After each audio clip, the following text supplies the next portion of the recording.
ഇപ്പൊ ഞങ്ങള് പോണതേ ഈ കേരളത്തിരുന്ന ഒരു സ്വാമിയുടെ അമ്പലത്താ പറഞ്ഞ നിങ്ങൾ വിശ്വസിക്കോ?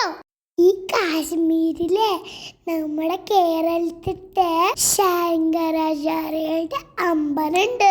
എന്തൊരു അത്ഭുതല്ലേ! ഇത്രയും വർഷങ്ങൾക്ക് മുമ്പ് ഇത്രയും ദൂരത്തുനിന്ന് വന്ന് ഇവിടെ ഒരു അമ്പലം ഉണ്ടാക്കെങ്കിൽ ഇത്ര കഷ്ടപ്പെട്ടിട്ടുണ്ടായിരിക്കും അല്ലേ? കൊറേ ഉയരത്തിലായി അമ്പലം. ആരേന്ന് ബസ് കയറി കൊറേ ദൂരം വേണം ഇവിടേക്ക് എത്താൻ. പിന്നെ കൊറേ ദൂരം മല കയറാനും ഉണ്ട്. ഇവിടുന്ന് നോക്കിയാ ഈ കാശ്മീര് മൊത്തം കാണാം. നമ്മൾ വിമാനത്തിന്ന് കാണുന്ന പോലെ ഇവിടെ പല സ്ഥലത്തുനിന്നും ആൾക്കാർ ഇവിടേക്ക് വരുന്നുണ്ട്. അമ്പലത്തിനുള്ളില് ഫോൺ കൊണ്ടുപോകാത്തം കൊണ്ട് അമ്പലത്തിന്റെ ഉള്ളിലത്തെ കാഴ്ചകള് നിങ്ങൾക്ക് കാണിച്ചു തരാൻ പറ്റൂല.